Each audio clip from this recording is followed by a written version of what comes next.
नए साल के मौके पर हुकूमत का आवाम को तोहफा। पेट्रोलियम मसनूआत की कीमतों में बड़ी कमी। पेट्रोल की कीमत में 10 रुपये 28 पैसे जबकि हाई स्पीड डीजल की कीमत में 8 रुपये 57 पैसे फी लीटर कमी की गई।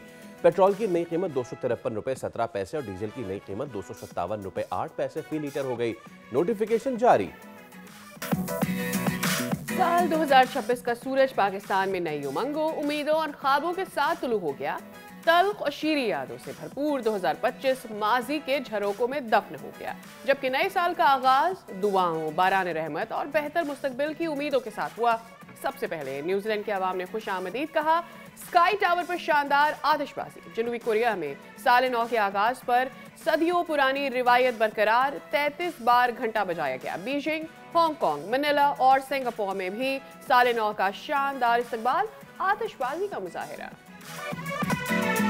कराची के मुख्तलिफ इलाकों में बारिश के बाद सर्दी बढ़ गई। कोयटा, चमन, ग्वादर, जीवनी समेत मुख्तलिफ इलाकों में बारिश। ज़ियारत में बर्फबारी। पंजाब के मुख्तलिफ शहरों में बारिश का सिलसिला शुरू। स्वाद, एबटाबाद, मरी में बर्फबारी। NDMA ने बारिश पहाड़ों पर बर्फबारी, लैंडस्लाइडिंग का अलर्ट जारी कर दिया।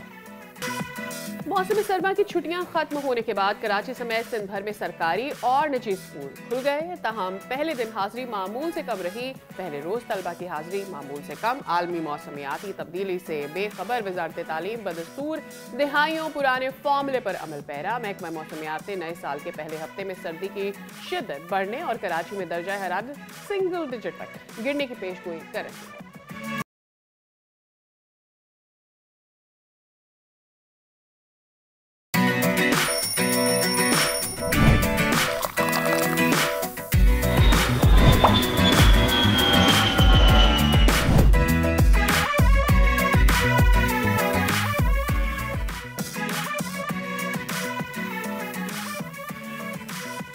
अस्सलाम वालेकुम, खुश आमदीद and a very very happy new year. आप देख रहे हैं दुनिया बोल है। मैं हूं सैयद फैसल करीम और मैं हूं सादिया सैमसन। फैसल, आपको भी happy new year. Happy new year to you as well. Thank you. तो नया साल, नई सुबह और नई उम्मीदों के साथ 2026 का पहला सूरज पूरी आबोताब के साथ तुलू हो चुका है। दुनिया भर में नए साल का इस्तकबाल जोश, रंग और रोशनियों के साथ किया जा रहा है। लंदन हो या पेरिस, दुबई हो या दोहा, सिडनी हो या ऑकलैंड, हर शहर में आतिशबाजी, लाइट शोज और काउंटडाउन ने इस लम्हे को यादगार बनाया।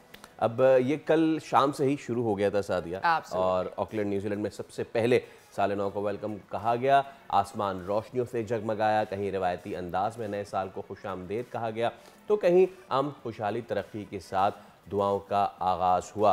तो पूरी दुनिया से अब ये चाइनीज़ ताइपे है जहाँ पे इस तरीके से सेलिब्रेशन का आगाज़ हुआ। This is beautiful beautiful. और इसके साथ साथ ऑकलैंड है, New Zealand, Seoul, south Korea, everywhere आप ये मनाजिर देख सकते हैं जहाँ पे हर मुल्क ने अपने तरीके से, अपने तौर तरीके से ये जश्न का अंदाज मनाया। Right, exactly. और जैसे great wall of China, actually yes, मैं यही कहने वाली थी कि चाइना में ग्रेट वॉल ऑफ चाइना पर न्यू ईयर की सेलिब्रेशंस हुई। ओल्डो ये चाइनीज न्यू ईयर नहीं है, बट चाइना में दो न्यू ईयर्स की सेलिब्रेशन होती है। एक चाइनीज न्यू ईयर की, ये दुबई की सूरत हाल आप देख रहे हैं। वेल, दुबई तो कराची से बहुत सारे लोग सिर्फ न्यू ईयर देखने के लिए जाते हैं। एंड दिस टाइम टू, चाहे वो ड्रोन से सेलिब्रेशन करनी हो, नए साल का आगाज करना हो, यहाँ पर हम बुर्ज खलीफा पर लाइटिंग्स देख रहे हो, it was all very wonderful at Dubai. Absolutely. रात में दिन का सा समा, दिस इज दोहा, कतर, और यहाँ पे भी बहुत ही ज़बरदस्त आतिशबाजी का मुजाहरा किया गया। साल 2026 को खुश आमदीद कहा गया और हर तरफ खुशियों के रंग बिखरे। इस उम्मीद के साथ, दिस इज कोलालमपुर, इस उम्मीद के साथ कि दुनिया जो है वो 2026 में थोड़ा सेन बिहेव करेगी, तरक्की होगी और ये बहुत ही ज़बरदस्त तरीके से एक बार फिर रिवायती तरीके से जो बेल हैं उनमें गॉन्ग्स को हिट करके और वो एक बड़ा अच्छा सा साउंड क्रिएट होता है। तो ये तमाम का तमाम तर शादियाँ वेल अभी भी कहीं कहीं बाकी है न्यू ईयर आना, and that is one is in the New York. तो उसके भी जब मनाजिर आएंगे हम आपको दिखाएंगे। तो ये तो पूरे पूरी दुनिया से हमने आपको मनाजिर दिखाए।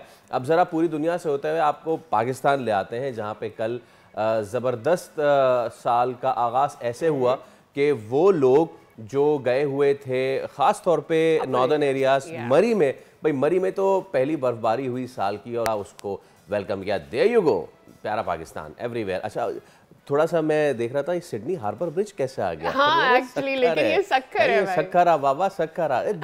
नो भाई, मैं ये तो नहीं कि कंपैरिजन तो ड्रॉ नहीं कर रहा, but it's beautiful, but it looks beautiful. इस फायरवर्क के साथ ये बहुत खूबसूरत लग रहा है, और फिर रात में कम से कम ये सिडनी हार्बर का ही लुक दे रहा है। अदरवाइज दैट कराची में लोगों ने बहुत अच्छे से सेलिब्रेट किया। आई विश कि लोग सेन रहे और आज़ादी हो लोगों को सेलिब्रेट करने की।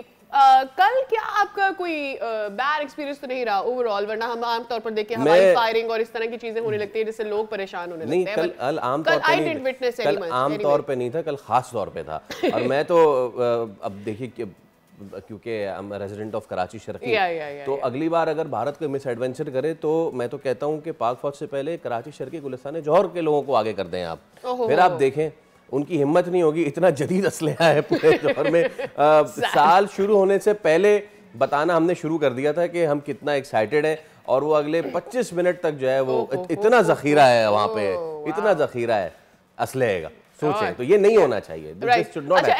At my side of Karachi, I must say, at your side of Karachi, it had been नहीं। मैंने देखा आमतौर पर जब सदर भी जाया जाता है न्यू ईयर पर, तो हम देखते हैं कि लोग बहुत डरते हैं, बिकॉज आमतौर पर इबादतें भी हो रही होती हैं कुछ चर्चेस वगैरह में, एंड लॉट ऑफ पीपल जो 12 बजे से पहले ही घर वापस लौटना चाह रहे होते हैं, कुछ इबादतें छोड़ के चले जाते हैं। उसकी वजह ये होती है कि पूरे सदर एरियाज में, चर्च की सराउंडिंग्स में हवाई फायरिंग हो रही होती है, बिजी एरियाज में, यानी वो कंजस्टेड एरियाज हैं जहाँ पर लोग डरते भी हैं इस तरह से। तो उस जगह तो नहीं, but not around here DHA side पर इधर उधर मुझे कल हवाई फायरिंग नहीं मैंने विटनेस की, which is surprising for me. Why it happened, but whatever happened behind it was a good thing that it happened. ये अच्छी चीज़ है। और कई शहरों में जो है हवाई फायरिंग, जैसे कि सादिया ने भी बताया, और उसमें एक तो वीडियो भी सरफेस हुई, गालिबन स्कीम 33 की है वो, जहाँ पे एक बच्चे के जो है वो शोल्डर में बुलेट जो है वो पियर्स हुआ, और दिस शुड नॉट हैपन। हम आपको वो जो सिडनी और ऑकलैंड की फुटेज दिखा रहे थे ना, दुबई की, सेन कौमें, तरक्की याफ्ता कौमें इस तरीके से मनाया करती हैं, और हम जिस तरह से मनाते हैं। खैर, लेकिन चलें, एक और अच्छी बात हुई सादिया ये, और वो ये कि पाकिस्तानियों के लिए नए साल के आगाज़ पे एक तोहफ़ा दिया हुकूमत ने, और वो तोहफ़ा ये है कि पेट्रोलियम मसनूआत की कीमतों में कमी हुई है, और ये कमी छोटी मोटी नहीं हुई है, अच्छी खासी हुई है। कितनी हुई? बिल्कुल जी, मसनूआत की कीमतों में नुमाया कमी आई है, और पेट्रोल फी लीटर 10 रुपये 28 पैसे सस्ता कर दिया गया है, और हाई स्पीड डीजल की कीमत में भी वाज़े कमी की गई है। पेट्रोलियम मसनूआत की कीमतों में कमी आवाम के लिए एक रिलीफ साबित हो सकती है विद दिस न्यू ईयर। ताहम इस फैसले के माशी और सियासी पहलू भी ज़ेर बहस आ रहे हैं। ओके, अफजाल अब्बासी हमारे नुमाइंदे हमारे साथ मौजूद। अफजाल, आप एक पेट्रोल पंप पे मौजूद हैं, गालिबन क्या रुझान है लोगों का? नए साल पे हुकूमत ने रिलीफ दिया है, खुश हैं या फिर मजीद रिलीफ के मुतमन्नी हैं आवाम? जी Faisal, happy new year to you. और जैसे ही रात 12 बजे टाइम बदला, साल बदला, तो पेट्रोलियम डिवीजन की जानिब से जो है वो एक नोटिफिकेशन जारी किया गया, जिसमें आवाम को एक बहुत बड़ा रिलीफ दिया गया है। पेट्रोल की कीमत में 10 रुपए से जायद की कमी की गई है, और इसके साथ साथ जो डीजल है उसकी कीमत में 8 रुपए से जायद की कमी की गई है, और पेट्रोल की नई कीमत जो है वो 253 रुपए है, और डीजल की कीमत जो है वो 257 रुपए पे आ चुकी है कम होकर। और शहरी कुछ हमारे साथ मौजूद हैं, उनसे जानने की कोशिश करते हैं कि वो पेट्रोलियम मसनूआत में कमी पर खुश हैं या फिर मजीद कमी के मुतमन्नी हैं। आप बताइएगा सर, क्या कहेंगे? पेट्रोल की कीमत 9 साल पर हुकूमत ने कम की है, क्या कहते हैं मजीद हुकूमत का? और ये और कम होनी चाहिए, ये वैसे ही ओवर रेट थी ये पेट्रोल की कीमत। सर ये इनका शुक्रिया है नए साल पे, थैंक यू। एक अच्छा तोहफा दिया है। जी बहुत अच्छा। जी फैसल, शहरी कह रहे हैं कि हुकूमत ने नए साल पर हमें एक अच्छा तोहफा दिया है, और शहरियों का हुकूमत से मुतालबा है कि पेट्रोल की कीमतों में मजीद कमी की जाए, ताकि जो है उनका जो फ्यूल का एक्सपेंस है वो ज़रा कम हो सके मजीद।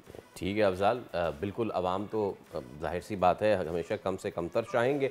लेट्स सी कि ये जो हुकूमत ने अच्छा आगाज़ किया है इस साल का, वो कैसा रहता है। और अगर हम अच्छे आगाज़ की बात करते हैं तो नाश्ते वाश्ते की बात हो जाएगा। हाँ, नए साल का पहला दिन है और सियासी नाश्ते में आज हम आपके सामने पेश करने जा रहे हैं मेन्यू में वो ये है कि 2025 का बासी अच्छा। एब्सोल्युटली जो कुछ चीज़ें पिछले साल हमारे रही हैं वो तलखियाँ थी पिछले साल की, लेकिन क्या हम इससे कुछ सबक हासिल करने जा रहे हैं, क्या बेहतरी होने जा रही है। पिछले साल की कुछ तलखियाँ ज़रूर रही हैं गुज़िश्ता बरस, अगरचा दाखिली सियासत पे कशीदगी भी नज़र आई, दबाव भी नज़र आया, डेडलॉक भी नुमाया रहा, लेकिन इसी दौरान पाकिस्तान ने सफारती महाज पर ऐसी पेशरफ भी हासिल की जिसकी वजह से हम देख रहे हैं कि ना सिर्फ रीजनली बल्कि एंटायरली अगर पूरी दुनिया में देखें तो पाकिस्तान की ना सिर्फ वाह हो रही है बल्कि पाकिस्तान को as a good defensive country acknowledge भी किया जा रहा है। गेम चेंजर एक्नॉलेज किया जा रहा है जनाब, गेम चेंजर। सऊदी अरब, चीन, अमेरिका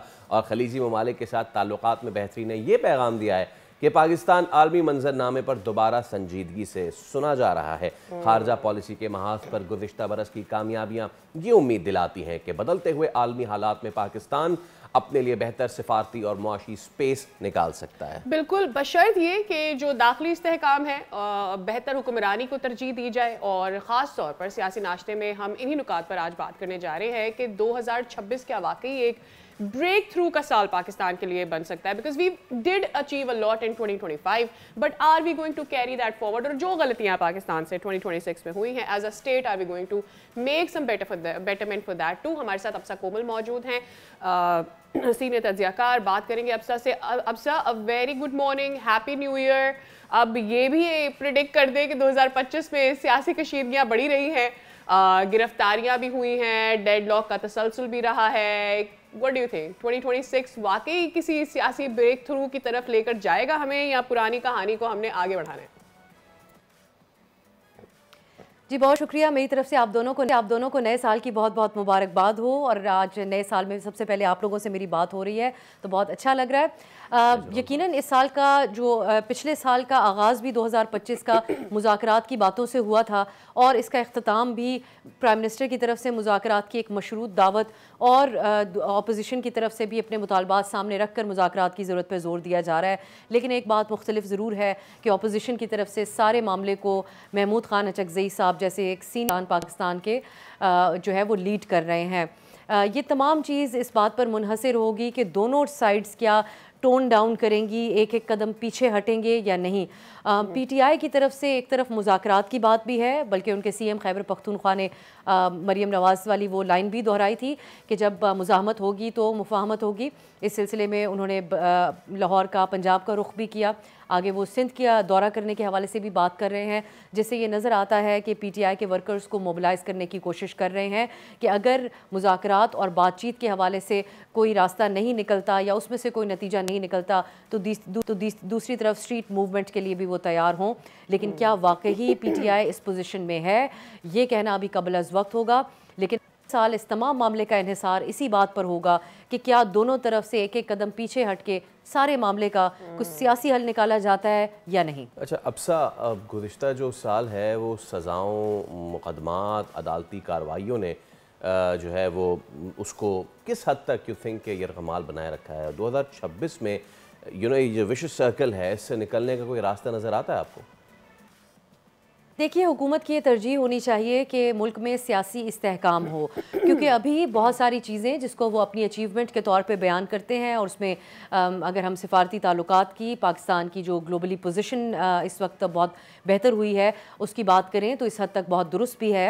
लेकिन वो सारी चीज़ें पीछे रह जाती हैं जब मुल्क में अपोजिशन जो है वो एक रिसीविंग एंड के ऊपर हो, उनके ख़िलाफ़ क्रैक डाउन जारी हो, उनको आज़ादी न हो अपना प्रोटेस्ट स्टेज करने की, तो ये सारी चीज़ें जो हैं वो हावी आ जाती हैं हुकूमत की परफॉर्मेंस पर। और जैसा कि हम लोग देख रहे हैं कि जो डिबेट है वो अपोजिशन के हवाले से ही रही है, हावी रही अपोजिशन तमाम टॉक शोज़ के में भी जो डिबेट होती रही पिछले साल और इन तमाम हवालों से। सो ये ज़रूर देखना होगा कि हुकूमत जो अभी बहुत कॉन्फिडेंट है कि निज़ाम तमाम तर उनके कंट्रोल में है, क्या उनकी तरजीह पर यह बात आती है कि उन्होंने मुल्क के अंदर सियासी इस्तेहकाम लेकर आना है। सो ये भी हमें ज़रूर देखना होगा। अच्छा, पिछले साल भी मैं कहूँ तो आई थिंक गलत नहीं होगा, और वो ये कि पीटीआई की सियासत में गुज़िश्ता साल भी खासा हंगामा खेज रहा है। एक तो ये कि उनके जो सूबे जहाँ पर हम देख रहे हैं उनकी पॉपुलैरिटी, उनका वोट बैंक भी ज़्यादा है, वहाँ का वज़ीर आला बदल गया, फिर पीटीआई की आदत एक तरफ मुज़ाकरात की बात कर रही है, दूसरी तरफ हम देख रहे हैं कि हुकूमत पर इल्ज़ामात भी धरती है, संजीदगी नज़र नहीं आती। If talk about this year, आपको क्या लगता है पीटीआई किस पॉइंट पर खड़ी है अभी?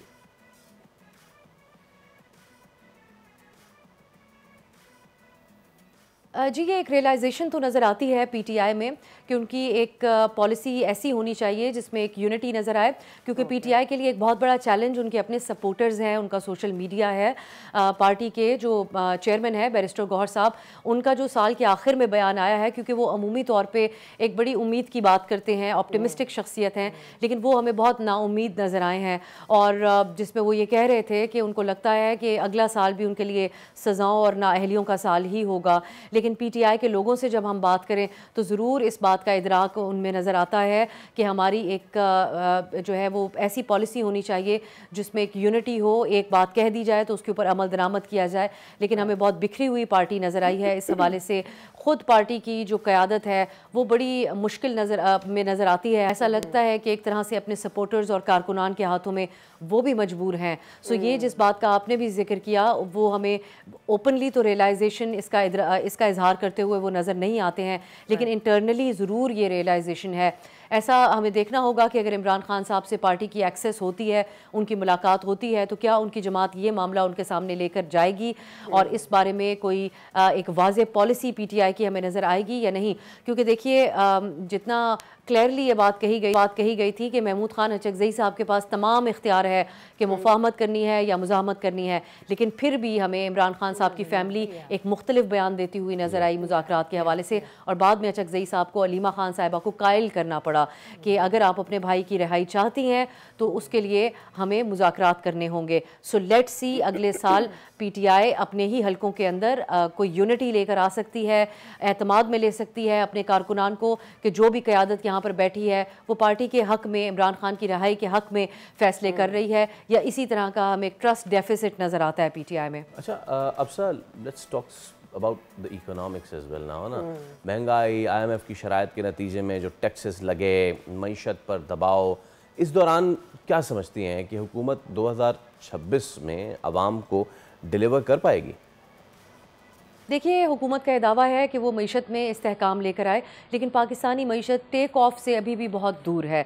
बहुत सारी ऐसी इस्लाहात हैं जिसका मुतालबा किया जाता है। IMF की वो रिपोर्ट होशरुबा है जिसमें पाकिस्तान में करप्शन का हवाला दिया गया, पाकिस्तान में अशराफिया इलीट कैप्चर जो है उसका हवाला दिया गया, पाकिस्तान में इस्लाहात की ज़रूरत पर जोर दिया गया। फिर ख़ुद इदारा शुमारियात की रिपोर्ट में पाकिस्तान में जो अनएम्प्लॉयमेंट है उसका जिक्र किया गया है। पाकिस्तान नौजवान आबादी वाला मुल्क है, इसमें इतनी बड़ी तादाद में नौजवानों का बेरोज़गार होना ये भी एक परेशान कुन बात है। फिर जिस तरह कि आपने जिक्र किया कि जो आम आदमी है उस तक अभी तक कोई असरात नहीं पहुंच सके हैं। तो ये तमाम चीज़ें और इस समय जो इस्लाहात पाकिस्तान से डिमांड की जाती हैं, क्योंकि पाकिस्तान में business, ease of doing business नहीं है, हम फॉरेन इन्वेस्टमेंट भी नहीं ला सके और लोकल इन्वेस्टर को भी हम वो एतमाद नहीं दे सके। तो ये माहौल को साजगार बनाना ये एक बहुत ब्रॉडर इशू है, इसमें बहुत सारी चीज़ें आ जाती हैं। सो उसको किस तरीके से हुकूमत एड्रेस करती है ये हमें साल देखना होगा। एंड अब sir, what do you think, इस वक्त जो आपको एक माशरे में बेचैनी सी नजर आती है एनआरकी में से, उसके पीछे क्या वजूहात हैं? क्या गवर्नेंस के मामलात हैं? क्या आपको लगता है हुकूमत की जानिब से अवामी सहूलियात ना होना है? इसके पीछे और क्या वजूहात हैं आपकी नज़र में?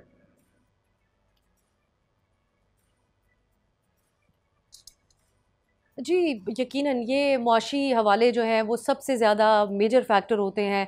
पाकिस्तान की सोसाइटी ने बहुत सारे उतार चढ़ाव देखे हैं और हमारे यहाँ इंतहा पसंदी एक दौर में बहुत ज़्यादा रही, जिसकी वजह से हम देखते हैं कि लोगों के मिजाज में बहुत ज़्यादा तब्दीली आई। मैं अक्सर इस बात पर ज़ोर देती हूँ कि हम एक तरह से भूल गए थे पाकिस्तान का आर्ट, कल्चर, इन चीज़ों को, इल्म व अदब को प्रमोट नहीं किया हमने, और जिसका ये नतीजा है कि हमारी सोसाइटी के अंदर इंतहा पसंदी परवान चढ़ी। माशी फैक्टर तो अपनी जगह ज़रूर है और ये एक मेजर फैक्टर है, लेकिन जो दीगर समाज के अंदर मामलात हैं जिसको हमने एड्रेस नहीं किया वो ज़रूर जो है वो हमें नज़र आते हैं हावी होते हुए। इस बार साल हमने एक चीज़ नई देखी है, पाकिस्तान ने स्टेट लेवल के ऊपर इंतहा पसंदी को एड्रेस करना शुरू किया। एक आइडियोलॉजिकली हमें ऐसा नज़र आया कि नज़रिया पर ये जो है इससे फासला इख्तियार करने की कोशिश की गई, जिससे माजी में हमने देखा था कि पाकिस्तान जो है, पाकिस्तानी रियासत एक तरह से अलाइंड थी। लेकिन पिछले साल हमने देखा कि इंतहा पसंदी को पाकिस्तान के ख़िलाफ़ एक इफरीत करार दिया गया, इसको एड्रेस किया गया, क्रैक डाउन किया गया उन अवामिल के ख़िलाफ़ जो पाकिस्तान के अंदर इंतहा पसंदी को प्रमोट करते हैं, लोगों को मारने के अहकाम देते हैं। सो ये यकीनी तौर पे मेरी नज़र में एक मुस्बत इक़दाम था। हमें देखना होगा कि ये सिर्फ वक्ती है या वाकई हमें एक सिस्टमैटिक चेंज नज़र आता है जिससे पाकिस्तान की सोसाइटी को तब्दील करने की कोशिश की जाए। बाय द वे अब साहब, ये जो पिछला साल गुजरा है, सफारती ताल्लुकात में पाकिस्तान ने बहुत अचीव किया है बाय वर्च्यू ऑफ ऑपरेशन बनाना मरसूस। सऊदी अरब, चीन, अमेरिका, खलीजी ममालिक ने बढ़ते रवाबित के बाद क्या पाकिस्तान अगले साल में इलाकाई सफारतकारी में मजीद मौसर किरदार अदा करता दिखाई दे रहा है आपको? और उस पर प्लीज़ ये भी ऐड कर लें कि जो भारत अमेरिका ताल्लुकात में तनाव है और पाकिस्तान से वाशिंगटन के बढ़ते राब्ते हैं, ये एक बड़ा ज़बरदस्त मौका है पाकिस्तान के लिए, बट ये मौका रहेगा या फिर ये दबाव भी हो सकता है? जी देखिए हमने यकीनन ये तो ज़रूर देखा है जो अचीवमेंट्स हैं पाकिस्तान की सिफारती लेवल पर, और कि ना सिर्फ ख़ित्ते के एक अहम तरीन मुल्कों में पाकिस्तान शामिल हुआ, अमेरिका की तवज्जो का मरकज़ बना और एक बैलेंस करके तमाम ताल्लुकात को, क्योंकि ये बड़े क्रिटिकल टाइम्स थे पिछला साल जो अमन व अमान के एतबार से भी, लेकिन पाकिस्तान ने अपनी पोजीशन को बहुत बैलेंस्ड रखा है। मिडल ईस्ट के अंदर एक ख़ास मुकाम पाकिस्तान ने हासिल किया जो सऊदी अरब के साथ हमारा डिफेंस पैक्ट हुआ है। सो मैं समझती हूँ कि ये पाकिस्तान के लिए यकीनन एक गैर मामूली साल तो था, लेकिन हमें ये देखना होगा कि साल इन तमाम ताल्लुकात को पाकिस्तान अपने गेन, ख़ास तौर पे अपने मुआशी तौर पे अपने फ़ायदे में किस तरीके से इस्तेमाल कर सकता है। किसी दूसरे की जंग का हिस्सा ना बनते हुए पाकिस्तान किस तरीके से बैलेंस कर सकता है अपने इन्हीं ताल्लुकात को, कितना सस्टेनेबल हैं ये तमाम मामलात जो इस वक्त पाकिस्तान की जो अचीवमेंट्स इस साल पाकिस्तान ने हासिल की हैं, इसको हमें ज़रूर देखना होगा। भारत के साथ मामलात अब आगे किस तरफ जाते हैं, तो हमने देखा कि कशीदगी हुई, भारत को बहुत बड़ी सुबकी हुई, लेकिन फिर भी उनकी तरफ से बयानात का सिलसिला जारी रहा। लेकिन साल के आखिर में एक जो बड़ी डेवलपमेंट ऑप्टिक्स के एतबार से इसको हम कह सकते हैं कि एक आइस ब्रेक मोमेंट बांग्लादेश में हुई। पाकिस्तान के कौमी असम्बली के स्पीकर अयाज सादिक साहब थे और भारत के वज़ीर ख़ारजा जयशंकर के दरमियान एक मुसाफा हुआ। तो ये क्या इंडिकेट मुल्कों के ताल्लुकात के हवाले से इसके कोई इसमें कोई इस तरह का पैगाम है, या फिर दूसरी तरफ जो हमारी एक सख्त पैगामात का तबादला बयानात का था वही जारी रहेगा, ये भी हमें देखना होगा। लेकिन पाकिस्तान तमाम जो एक हमें अटेंशन मिली है, ग्लोबल अटेंशन, उसको अपने मफाद के लिए कैसे इस्तेमाल कर सकता है, ये सबसे अहम होगा।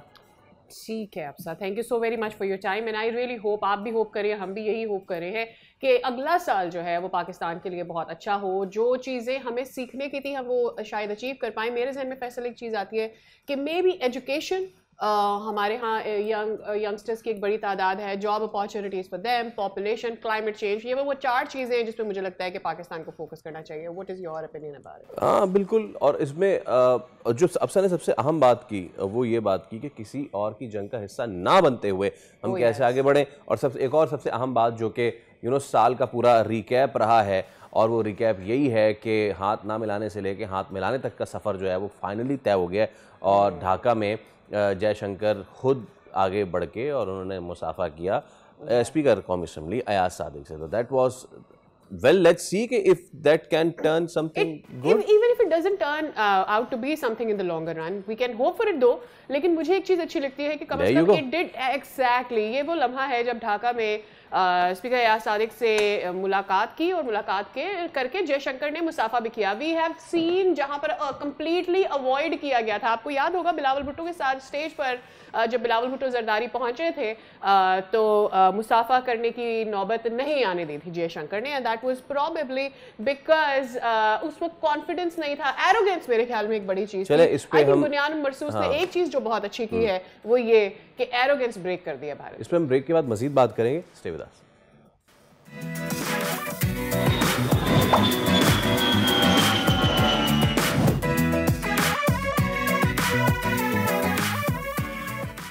फिर आपको कहेंगे खुश आमदीद। वेल, बांग्लादेश की साबिक वज़ीर आज़म खालिदा ज़िया, उनकी नमाज़ जनाजा ढाका में अदा की गई और 2 रोज़ कबल जो है 80 बरस की उम्र में इंतकाल करने वाली खालिदा ज़िया को सियासी रहनुमाओं, हुकूमती शख्सियात और आवाम की बड़ी तादाद ने खिराज अक़ीदत पेश किया था सादिया। और आप देख सकती हैं कि एक जम्मे गफ़ीर है इस वक्त जो उस वक्त जब ये जनाजे में लोग उमड़ आए। और आप देख सकती हैं उस वक्त जो चीफ़ एडवाइज़र है बांग्लादेश के डॉक्टर मोहम्मद यूनुस वो भी मौजूद थे। पाकिस्तान की नुमाइंदगी जो है वो स्पीकर कौमी असम्बली सरदार अयाज सादिक कर रहे थे। और सरदार अयाज सादिक जब वहाँ पे मौजूद थे तो वहाँ पे एक बड़ी ज़बरदस्त डेवलपमेंट हुई सादिया नोट। बिल्कुल, और वो डेवलपमेंट ये हुई जिसका हम ब्रेक से पहले भी जिक्र कर रहे थे कि स्पीकर अयाज सादिक और जयशंकर के दरमियान मुसाफा हुआ। और हम इसको देख रहे हैं कि क्या ये सिर्फ एक मोमेंट था या इसमें फ्यूचर में कुछ कल्टिवेट होकर भी पाकिस्तान के लिए आ सकता। अच्छा, इस वक्त ये अगर आप वो तस्वीर भी अगर हम दोबारा देखें तो आउट ऑफ ब्लूम बड़ी गर्मजोशी से देखें, चेहरे पे मुस्कुराहट लिए जयशंकर शाह साहब जो हैं, यस, तो वो उनके चेहरे पे मुस्कुराहट है और वो मुसाफा कर रहे हैं। और ऐसी कोई करख्तगी जो है उनके चेहरे पे, कोई पेशानियों पे बल नहीं पड़े हुए, कोई आईब्रोज रेज नहीं हैं। अब इस सब पे सवाल अब मेरा ये है सादिया, और वो ये है कि इस साल 2026 में हमारी टीम्स जो हैं, क्रिकेट टीम्स, उनके दरमियान मैचेस होने हैं। क्या अब वो हाथ मिलाने आएंगे? Yeah, that's a good question. आएंगे तो किस मुंह से आएंगे? But I think वो ये उनके लिए रिवर्स करना कितना आसान होगा या नहीं होगा। मैं दोबारा वो बात करना चाह रही हूँ जो ब्रेक से पहले भी मैं ये जिक्र कर रही थी कि हमने वो वक्त भी देखा है जब बिलावल भुट्टो जरदारी स्टेज पर पहुंचे और जयशंकर उनसे मुलाकात यानी उनसे मुसाफा नहीं किया। और उसके बाद जो कि हमने देखा है कि सिंध की SCO इजलास था, फिर बिलावल भुट्टो जरदारी ने इसके बाद कहा था कि यहाँ पे देखिए चेहरा कितना इनका करख्त नजर आ रहा है। He said देखिए सिंध की सकाफत भी है, and this is how we meet as well. जब हम सिंध में भी यही हमारी सकाफत है। उस वक्त हाँ मुसाफा नहीं किया था, लेकिन बिलावल भुट्टो का रिस्पांस बहुत स्पॉट ऑन था। यहाँ पर जो करख्तगी नजर आ रही है जिसको फैसल भी पॉइंट आउट अभी कर रहे थे, ये आपको ढाका में नजर नहीं आ रही। स्पीकर अयाज सादिक से जब मुसाफा किया, विलिंगनेस नजर आ रही है जयशंकर की कि वो आगे बढ़कर हाथ मिलाना चाह रहे हैं, जो यहाँ पर आपको नजर नहीं आ रही थी जब बिलावल भुट्टो से उन्होंने SCO इजलास से पहले मुलाकात में मुसाफा किया था। चलिए अब इस पे हम ज़रा बात कर लेते हैं। रज़ेकार भी हमारे साथ मौजूद होंगे, एडमिरल रिटायर्ड फैसल शाह साहब भी, उनसे पहले बात कर लेते हैं। और फैसल शाह साहब, अस्सलाम वालेकुम और बहुत शुक्रिया आपके वक्त के लिए। क्या बर्फ़ पिघल रही है? ये मैं इस तनाजुर में कह रहा हूँ, किस तनाजुर में भी आपसे पूछ रहा हूँ, वो तनाजुर ये भी है कि बैनुल-अक़वामी जरीदों ने अब भारत को लुक डाउन अपॉन करना शुरू कर दिया है। 2 दिन पहले, कल गुज़िश्ता रोज़ जो है अमरीकी अखबार न्यूयॉर्क टाइम्स के मुताबिक जो है जो राष्ट्रीय स्वयंसेवक संघ है और उनकी 100 साल तारीख थी, उस पर तफसीली पूरा जरीदा शाया हुआ था और उसमें उसको क्रिटिसाइज़ किया गया। फिर एक और भी मजमून शाया हुआ 2 दिन पहले, उसमें भी बहुत क्रिटिसाइज़ किया गया मोदी को एंड उनके जो बिजनेसमैन हैं, उनकी एग्जैक्ट लाइन ये थी कि the Indian businessman can not woo Donald Trump. So ये जो हाथ मिलाया गया है, इस हाथ मिलाने के पीछे कोई वाकई इंटेंशन अच्छी नजर आती है आपको या फिर मामला कोई और है? बहुत शुक्रिया मुझे प्रोग्राम में लेने का। आपको साले नौ मुबारक, आपके तवज्जुह से पूरी कौम को साले नौ मुबारक। और उम्मीद और दुआ है कि नया साल हमारे लिए खुशियां, अमन और इस्तिकामत लेकर आए, आमीन। जहाँ तक ये हाथ मिलाने वाला बात का ताल्लुक है, तो मेरा ख्याल है कि जो भी कोई अच्छा जेस्चर है अदब अदाब के मुताबिक है, उसको हमें अप्रिशिएट करना चाहिए, वो किसी की भी तरफ से हो। और ख़ास तौर पे हमारे असली दुश्मन अगर इंडिया की तरफ से है, भारत की तरफ से, उनकी टॉप लीडरशिप की तरफ से है, तो मेरा ख्याल है कि इसको हमें अप्रिशिएट करना चाहिए, इसको डाउन प्ले नहीं करना चाहिए फिलहाल। इसके मुहर्रिकात क्या हैं, उनको थोड़ा सा देखने की ज़रूरत है। कि आप ये देखिए, कुछ सालों से इंडिया ने अपने आप को मिडिल पावर तो समझता था, लेकिन अपने आप को एमर्जिंग रीजनल पावर और एमर्जिंग मेजर पावर समझना शुरू हो गया था, क्योंकि उसके इत्तेहादियों ने उसमें इतनी इन्वेस्टमेंट की थी कि उसको चाइना के खिलाफ खड़ा करना है। और इंडिया उनको इस खित्ते में वाहिद वो मुल्क नजर आता है जो चाइना के खिलाफ खड़ा हो सकता है। तो इंडिया भी खुद ये समझ रहा था कि जी मैं तो चाइना के खिलाफ तैयारी कर रहा हूँ, और बाकी जो रीजनल कंट्रीज हैं वो तो सब मतलब मेरे पाँव की खाक है, मैं जब चाहूँ उनको रोल डालूं। तो उसने मई 2025 में ये सोचा कि चलो पाकिस्तान को सबक सिखाते हैं। पाकिस्तान को सबक सिखाने से ये होगा कि बाकी जितने भी रीजनल कंट्रीज हैं उन सबको समझ आ जाएगी कि इंडिया क्या चीज है, और चाइना को भी समझ आ जाएगी। लेकिन जो पाकिस्तान का रिस्पॉन्स था मई 2025 में, वो मेरा ख्याल है उनके तमाम अंदाजों के बरखिलाफ था। वो ये एक्सपेक्ट ही नहीं कर पा रहे थे कि पाकिस्तान किस तरह से रिस्पॉन्ड करेगा। और उसके बाद आप देखिए मई 2025 के बाद एक मुसलसल तनज़्ज़ुली का सफर है जो कि इंडिया तय कर रहा है जियो पॉलिटिक्स में। आप यूएस के साथ रिलेशनशिप देख लीजिए उनका, उनको रशिया से रिट्रीव करना पड़ा, ऑयल बंद करना पड़ा। चाबहार पे उनको फिलहाल एक्सटेंशन मिली हुई है, वो एक्सटेंशन जब खत्म हो जाएगी तो वहां से भी उनको रोल बैक करना पड़ेगा। बांग्लादेश देख लीजिए, मालदीव्स देख लीजिए, श्रीलंका देख लीजिए, ईरान देख लीजिए। इन सब मुल्कों में इंडिया को नाकामी का सामना हुआ है और इंडिया को हजीमत उठानी पड़ी है। तो और ये जो आप जरीदों की बात कर रहे हैं ये बिल्कुल ठीक है, मतलब ये तमाम इंटरनेशनल मीडिया इस पे बात कर रहा है क्योंकि ये सबको नजर आ रहा है।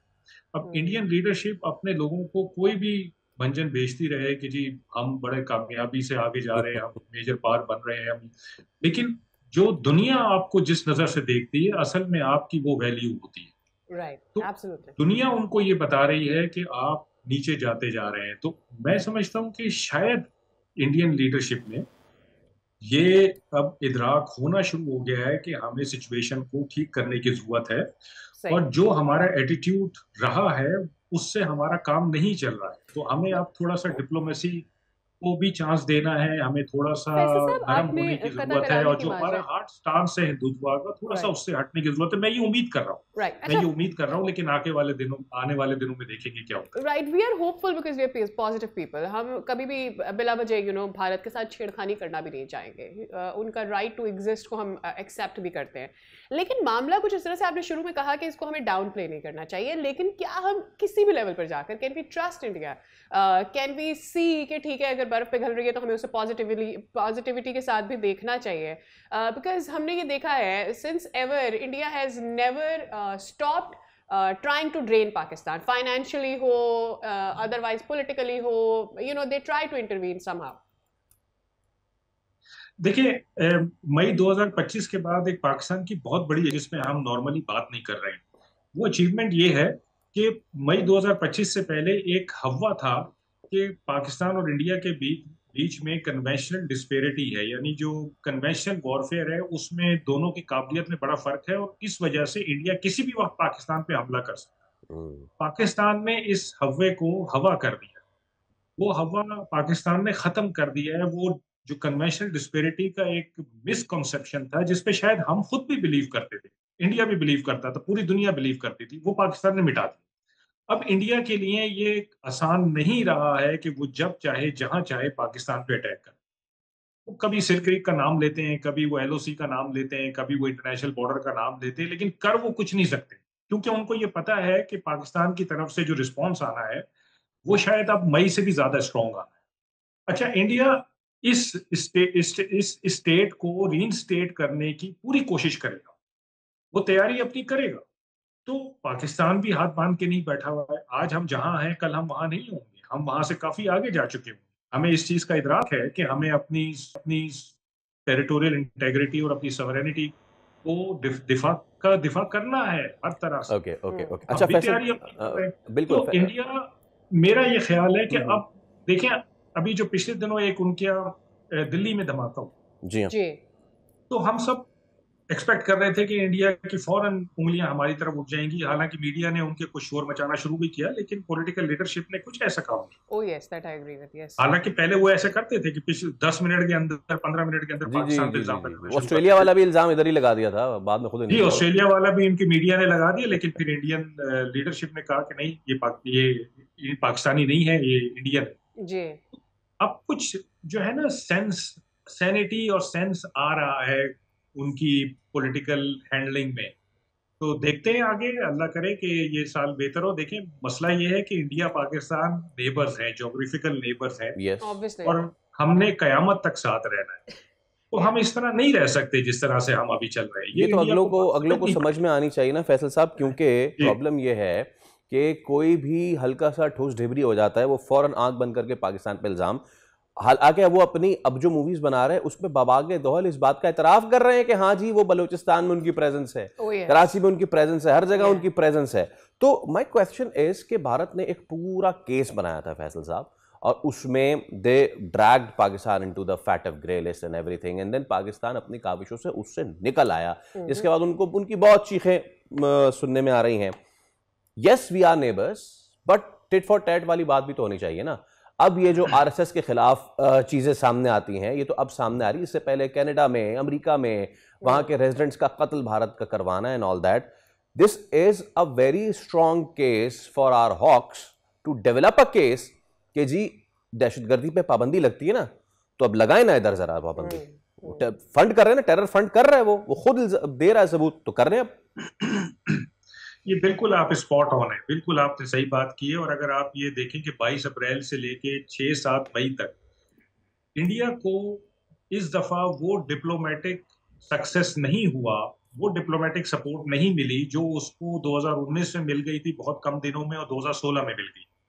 और उसकी एक वजह ये भी थी जो आप जिक्र कर रहे हैं ना, कि यूएस, कनाडा, ऑस्ट्रेलिया, इनकी गवर्नमेंट्स ने इंडियन गवर्नमेंट को बताया कि आपके स्टेट एजेंट्स मुलव्वस हैं हमारे सिटीजन्स के कत्ल में या उनके कत्ल के प्लॉट में, प्लान में। तो इस वजह से इंडिया का चेहरा काफी ज्यादा दुनिया के सामने आया हो चुका है।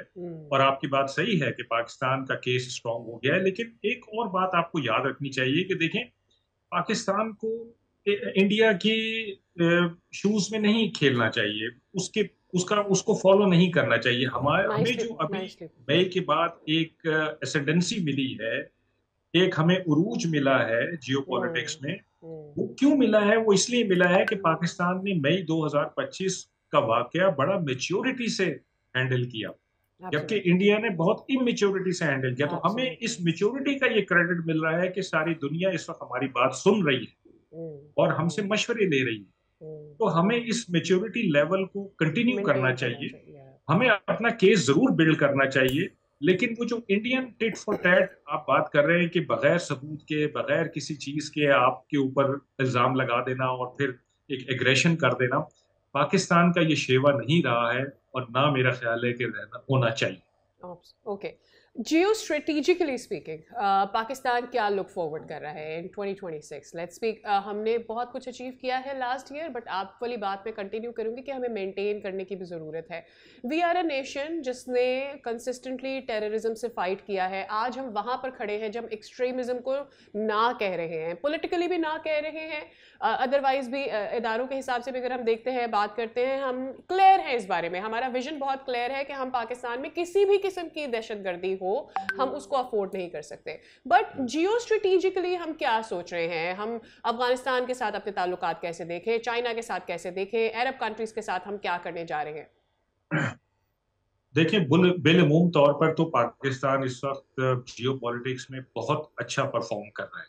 राइट।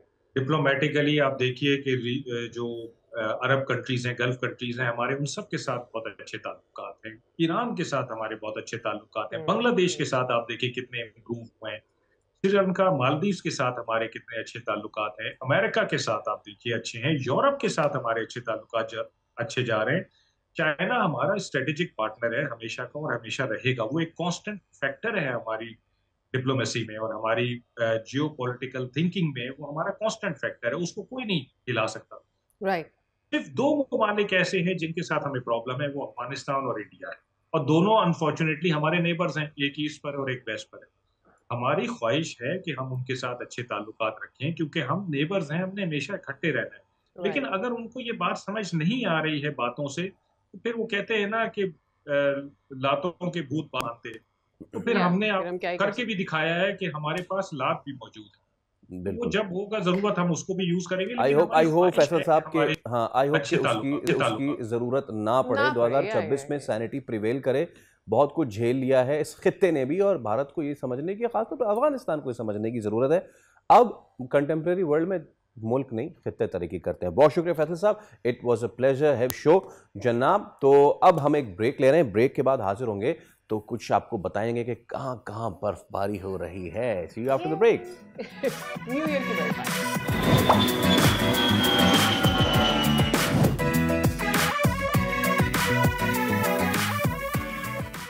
एक बार फिर आपको कहेंगे खुशामदीद। Well this is the first show of the new year और हम आपको विश करते हैं पूरा साल ज़बरदस्त हो। लेकिन जर्मनी का शहर है गेल्सेनकिर्chen और यहाँ के लोगों के लिए ये साल इतना अच्छा आगाज़ नहीं हुआ है।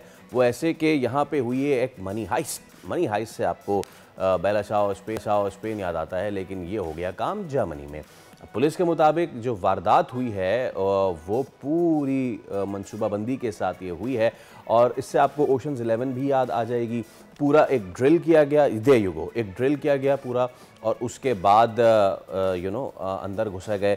और द थिंग इज़ के ये जो बैंक है दिस नेम इज़ स्पारशिकाज़ बैंक और इसको ये पूरी मोटी कंक्रीट दीवार थी, इसमें ड्रिल किया गया और फिर ज़ेर ज़मीन जो वॉल्ट रूम में दाखिल होकर तकरीबन 30,000 सेफ डिपॉजिट बॉक्स तोड़े गए जिनमें नकदी, सोना, कीमती जेवरात थे।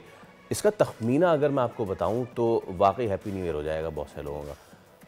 उन लोगों का तो कम से कम हो गया जो ये लेकर गए हैं। 10 से 90 मिलियन यूरो के दरमियान इसका तखमीना लगाया गया है।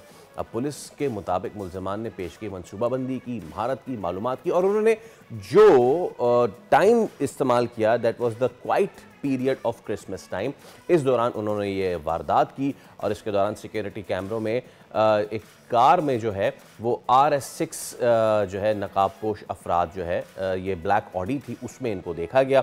अब बैंक इंतज़ामिया और सार्फिन जो हैं ऑब्वियसली शदीद सदमे में हैं। सार्फिन तो बेचारे कस्टमर्स एहतजाज कर रहे हैं, बाहर खड़े हुए हैं और बहुत सारे लोगों का ये कहना है कि जी हमारी ज़िंदगी भर की जमा पूंजी वो तो इस तरीके से लुट गई। वेल इसी के साथ चलते हैं अब ज़रा मौसम की जानिब और मौसम के लिए ओवर टू सादिया। ज़रा सादिया बताएं मुल्क में ओवरऑल क्या टेम्परेचर्स रहेंगे आज?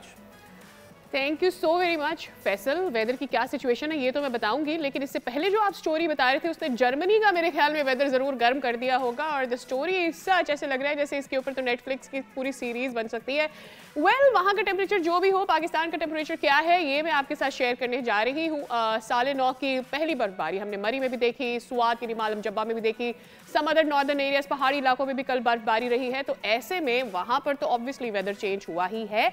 साथ ही साथ हमने ये भी देखा है कि बलूचिस्तान में भी, यानी परसों हमने देखा बलूचिस्तान के भी कई इलाकों में बर्फबारी रही, तो उसकी वजह से ओवरऑल मुल्क में सर्दी की जानिब हम जा रहे हैं। ऑल्दो ये सर्दी ज़रा लेट आई है लेकिन आ गई है। कल कराची में भी बारिश हुई थी, एक्सपेक्टेशंस ये थी कि कराची में शायद उसके बाद टेम्परेचर चेंज होगा, but temperature said no, I don't want to change, I want to be consistent. Anyways मुल्क के बड़े शहरों में टेम्परेचर्स क्या हैं ये आपके साथ शेयर कर देते हैं हम। इस वक्त कराची का टेम्परेचर क्या है वो आ रहा है आपकी स्क्रीन पर। कम से कम टेम्परेचर 12 और ज़्यादा से ज़्यादा 26 तक जाने का इम्कान है। ये तो सर्दी लग भी नहीं रहा है। इसके साथ ही कोयटा का टेम्परेचर भी आपके साथ शेयर करते हैं जहां सर्द हवाओं के साथ मतला आज अबर आलूद रहने का इम्कान है और कम से कम टेम्परेचर जो है वो 2 और -2 और ज़्यादा से ज़्यादा 8 तक जाने का इम्कान है। जबकि अगर हम पंजाब की बात करते हैं और वहाँ पर मुल्तान का जिक्र कर लें तो यहाँ पर फॉग रहने का इम्कान है। मिनिमम टेम्परेचर 8 तक जा सकता है, ज़्यादा से ज़्यादा 20 तक रहने का इम्कान है। लाहौर में जुज़वी तौर पर मतलब अबर आलूद रहने का इम्कान है और कम से कम टेम्परेचर 8 और ज़्यादा से ज़्यादा 16 तक जा सकता है।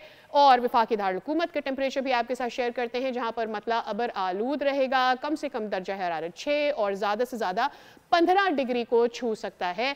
पेशावर में मतलब अबर आलूद रहने का इम्कान है। धुंध के साथ साथ टेम्परेचर जो है वो 7 तक जाएगा।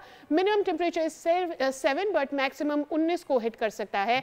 And coming back to central Punjab again, तो फैसलाबाद की सूरत हाल आपके साथ शेयर करेंगे जहां पर टेम्परेचर मिनिमम 7 और ज़्यादा से ज़्यादा 19 तक रहने का इम्कान है। तो ये तो थे मेन सिटीज के टेम्परेचर। इसके अलावा दीगर सिटीज के क्या टेम्परेचर रहेंगे ये आपकी टेलीविजन स्क्रीन पर आ रहे हैं। And with that I am taking you back to Faisal main studios. चलते हैं।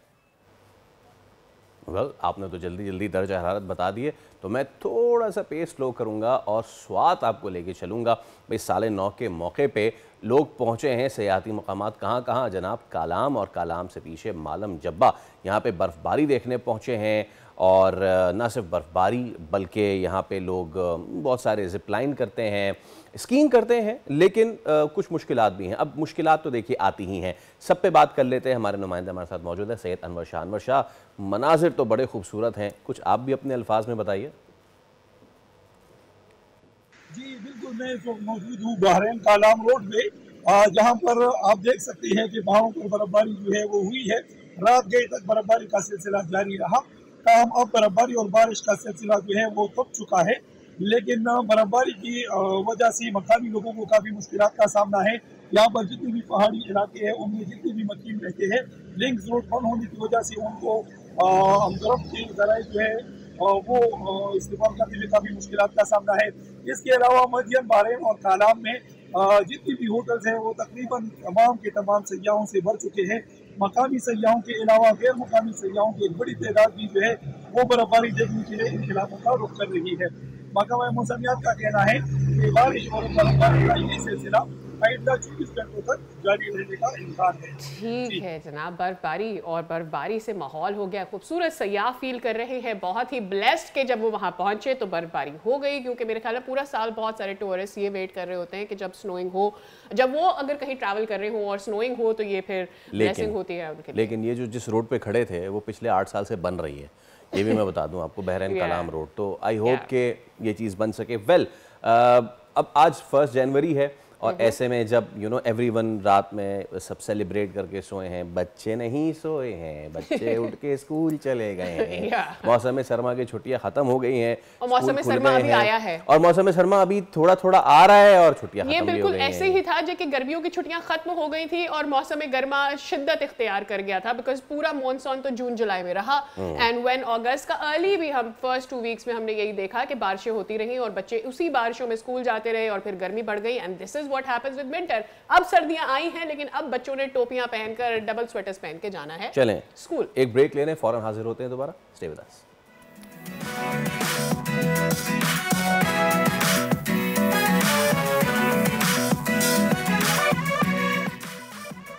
प्रोग्राम में आपको कहते हैं एक बार फिर खुशामदीद। हमसे जुड़े रहने के लिए आपका बहुत बहुत शुक्रिया। एक दफ़ा आपको कहेंगे फिर से हैप्पी न्यू ईयर, क्योंकि अब पाकिस्तान स्टॉक एक्सचेंज भी आपको कह रहा है happy new year. Why I am saying this, because पहला ही दिन इस साल का स्टॉक एक्सचेंज के लिए बड़ा अच्छा रहा है, जहां सरमायाकार मार्केट की जानिब से जारी करदा डिटेल्स इस वक्त सामने आ रही हैं। उसमें हम देख रहे हैं कि आलमी इक़्तिसादी हालात पर गहरी नज़र रखे हुए हैं और ख़ास तौर पर स्टॉक मार्केट बहुत ही अच्छा परफॉर्म कर रही है। कितना अच्छा परफॉर्म कर रही है, कफील अहमद से बात कर लेते हैं। कफील, बताइए अब तक कितने पे ट्रेड कर रही है मार्केट? देखिए फैसल, साल का पहला दिन है और पहले ही दिन मार्केट के अंदर जो एक नया रिकॉर्ड बना है, अगर मैं स्क्रीन दिखाऊं इस वक्त तो 1500 से ज़ायद पॉइंट का इजाफा है और मार्केट ने 1,75,600 का अब तक जो है वो हाई बनाया है। तो एक सेंटिमेंट जो पहले दिन था मार्केट में पॉजिटिव है। और अगर हम ओवरऑल बात कर लें तो मार्केट का जो 2025 का जो ईयर एंड हुआ है तो उसमें ओवरऑल अगर हम बात कर लें तकरीबन 52% का मार्केट ने जो है वो रिटर्न दिया और तकरीबन 58,000 पॉइंट मार्केट में जो है वो इंक्रीज हुआ है। अगर हम जनवरी 2025 की बात करते हैं तो जो 100 इंडेक्स था वो 1,15,000 के आसपास था और अब बढ़कर जो है 1,75,600 से जायद का मार्केट ने आज के दिन का जो है वो हाई बनाया। तो ओवरऑल सेंटिमेंट पॉजिटिव है।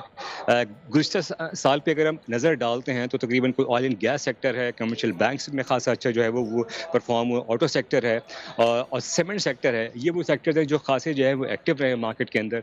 और अगर हम अकाउंट्स की बात कर लें मार्केट में तो उस वक्त इनकी तादाद 1 साल के दौरान जो है वो 4,30,000 तक जो है वो पहुँच चुकी है। तो ओवरऑल सेंटिमेंट बहुत ज़्यादा पॉजिटिव है और जो इन्वेस्टर्स हैं और माहिरीन हैं, तजज़ियाकार हैं, वो इस बात की जो है वो तवक्का करते हैं कि अब जो साल का आगाज़ हुआ है, गो कि आज पहले दिन के आगाज़ से बहुत अच्छा रहा है, तो जो तकरीबन अगर 2 से 3 माह होंगे मार्केट के लिए वो खासे पॉजिटिव होंगे और यही वजूहत है कि मार्केट मुमकिन तौर पर जो है वो 2 लाख का जो हिस्सा है उसे अबूर करने में जो है वो मार्केट कामयाब हो सकती है।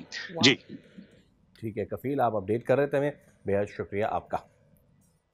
Moving on to the next story. Tax निज़ाम में तब्दीली के बाद बरामदात में नुमाया कमी पर FBI ने बड़ा एक्शन लिया है और फेडरल बोर्ड ऑफ रेवेन्यू ने एक्सपोर्टर्स की सख्त जांच पड़ताल शुरू कर दी है। FBI के मुताबिक फाइनेंस एक्ट के तहत इनकम टैक्स ऑर्डिनेंस के सेक्शन 154 में तरामीम की गई, जिसके बाद कई बड़े एक्सपोर्टर्स ने कम आमदन जाहिर की। अब चीफ कमिश्नर्स को हिदायत की गई है कि बड़े बरामद कुनिंदगान के मालियाती गोशवारों का तफसीली जायजा लिया जाए। अच्छा, बेज़ाब्तिया या आमदन कम जाहिर करने पर कानूनी कार्रवाई भी की जाएगी, इस पर किस तरह से अमल दरामद किया जाएगा और सिचुएशन क्या रहेगी? साकिब फैयाज साहब हमारे साथ मौजूद हैं, आप सीनियर वाइस प्रेसिडेंट हैं federation of Pakistan chamber of commerce के। अस्सलाम वालेकुम सर, न्यू ईयर की बहुत बहुत मुबारकबाद and a very good morning to you. ज़रा बताइएगा हमें, we already had throughout the year हमारा ये टारगेट था कि हमने हाथ ज़रा सा टाइट रखना है क्योंकि हमारी टैक्स कलेक्शन जो है वो अच्छी होनी चाहिए, और ये ना सिर्फ IMF का मुतालबा था, हमारी इकोनॉमिक सूरत हाल भी यही हमसे तकाजा कर रही थी। अब आकर हमें ऐसा लग रहा है कि हमें सख्ती करनी चाहिए। Is it too late? देखिए, बात ये है कि कोई भी अगर टैक्स अथॉरिटी है या BR है, वो लेना चाहता है टैक्स, और जो ड्यू टैक्स है वो बिल्कुल वो हर जो टैक्स पेयर है, जो भी इंडियन बिजनेसमैन है, वो अदा करता है। और अगर कोई ऐसी बात है कि कहीं पर उनको ये फील होता है कि जो टैक्स की इवेजन हो रही है, तो मेरे ख्याल में कि जो आज जो पाकिस्तान की माशी सूरत हाल है और जो एक्सपोर्ट की हमारी सूरत हाल है, तो अगर टैक्स लेना भी था तो खास तौर पे ये मेंशन करना कि एक्सपोर्टर्स को जो है हमने उसकी स्क्रूटनी करनी है, जबकि हमें इस वक्त एक्सपोर्टर को सपोर्ट करना चाहिए। जो प्राइम मिनिस्टर साहब का हमारा विजन है कि 2030 में हम लोग 100 बिलियन की एक्सपोर्ट करेंगे, तो मेरे ख्याल में ये इस माइंडसेट के साथ जो है वो उसको अचीव करना बहुत मुश्किल है। कि अगर खास तौर पे ये एक्सपोर्टर को मेंशन किया जाए तो इसका मतलब क्या है, क्या मैसेज क्या देना चाह रहे हैं आप? मैसेज आप ये देना चाह रहे हैं क्योंकि आप एक्सपोर्टर हैं तो इसलिए हम आपकी जो है वो स्क्रूटनी करेंगे, और इसलिए जो है वो फील्ड फॉर्मेशन आपके लिए करेंगे, और उनके ऑफिसर्स जो हैं वो आपके पास आएंगे और खास तौर पे आपकी इंक्वायरी करेंगे क्योंकि आप एक्सपोर्टर हैं। तो अगर एक्सपोर्टर होना जो है वो उसमें वो आ जाएगा कि उनका एक असूर बन जाएगा, या एक्सपोर्टर होने की वजह से उनके साथ कोई इम्तियाजी सलूक किया जाएगा, तो मेरे ख्याल में ये बहुत ही नामुनासिब है। और कम से कम हमें, अगर FBR है, मैं वो FBR की तारीफ करता हूँ कि उन्होंने फेसलेस सिस्टम को इंट्रोड्यूस करवाया। उन्होंने अभी रिसेंटली जो है कस्टम में उन्होंने pre arrival goods clearance system जो है वो इंट्रोड्यूस करवाया, वो अच्छे इकदाम किए। लेकिन ये वाला इकदाम मेरी समझ में नहीं आया क्योंकि हमारे पास बहुत सारे क्या लगता है ये एक्सपोर्टर्स क्या मतलब, ये आपको लग रहा है कि क्या कोई टारगेट किया जा रहा है या लैक ऑफ पॉलिसी है? क्या वजह हो सकती है इसके पीछे? ये माइंडसेट, देखें, ये माइंडसेट की बात होती है और हमें ख्याल करना चाहिए खास तौर पे एक्सपोर्टर्स का। हमारा वाहिद जो एक उम्मीद है हमें कि अगर हम इस जो हमें माशी जो क्राइसिस है, जो इकोनॉमिक क्राइसिस है, उससे हम सिर्फ इसी सूरत में बाहर आ सकते हैं कि हम अपनी एक्सपोर्ट बढ़ाएं।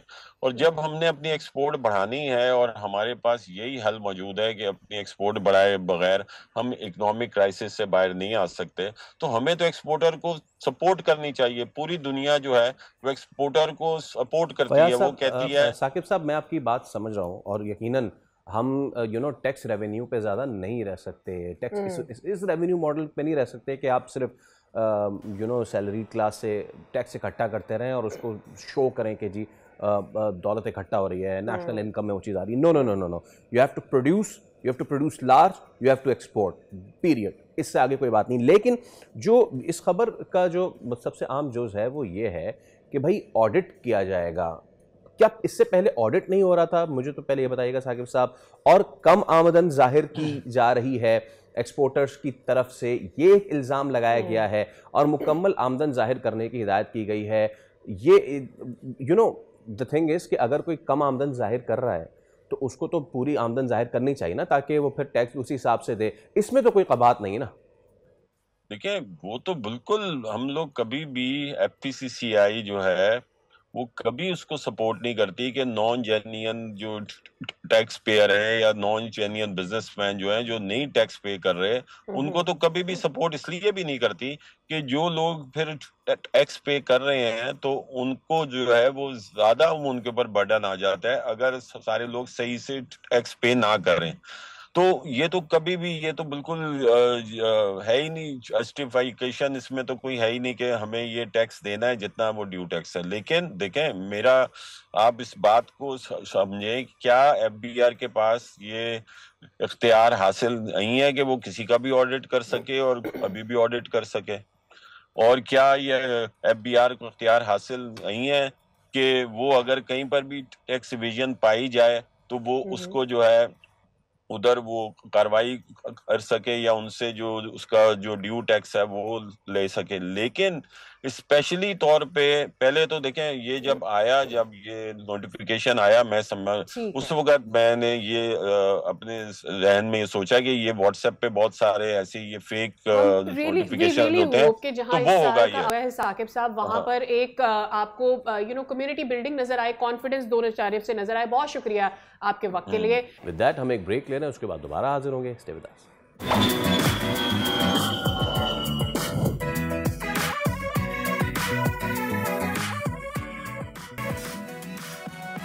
Welcome back again. हमसे जुड़े रहने के लिए आपका बहुत बहुत शुक्रिया। आज के दौर में अगर हम बात करें तो एंटरप्रेन्योरशिप सिर्फ कारोबार नहीं समझा जाता, बल्कि मईशत को आगे बढ़ाने का एक तरीका है, रोज़गार पैदा करने, नौजवानों को खुद मुख्तार बनाने का मौसर ज़रिया भी समझा जाता है। पाकिस्तान भी इसमें आगे बढ़ रहा है, लेकिन दुनिया भर में वही कौमें तरक्की कर पा रही हैं, ख़ासतौर पर जब हम एंटरप्रेन्योरशिप की बात करते हैं, जो अपने कॉटेज इंडस्ट्री को ख़ासतौर पर और कारोबारी जहन को सपोर्ट भी कर रहे हैं, नए आइडियाज़ को मौके फराहम कर रहे हैं। और इसी सोच के तहत पाकिस्तानी एंटरप्रेन्योर्स को आलमी सतह पर जोड़ने वाला एक मजबूत platform organisation of Pakistan entrepreneurs open के नाम से जो है वो आज हमारे साथ मौजूद भी होंगे। अब the name in itself is so कैची।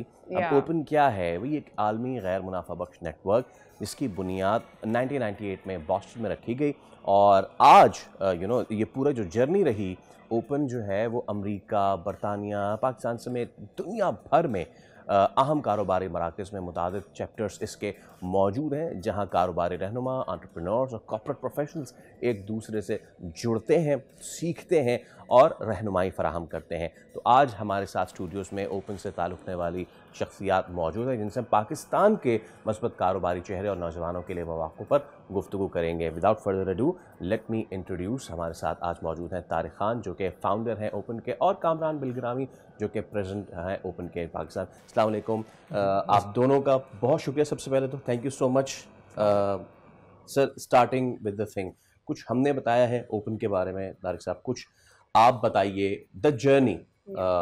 आज हमने सब बताया ना कि इतना फैसिनेटिंग लग रहा है कि ओवरऑल पूरी दुनिया में ब्रांचेस हैं, स्टार्ट ऑफ पॉइंट कहाँ से था? देखें जी, ओपन स्टार्ट हुई है 1998 में। मैं फाउंडर तो नहीं था, मैं प्रेसिडेंट हूँ ओपन ग्लोबल का। और कुछ लोगों ने स्टार्ट की थी कि जी एक नेटवर्क शुरू करें 1998 में ताकि हमारी बिज़नेस आगे बढ़ सके। ओके। और आज 2026 शुरू हो गया है। अब ये ऑर्गेनाइजेशन ग्रो हो गई है। हमारे 16 चैप्टर्स हैं।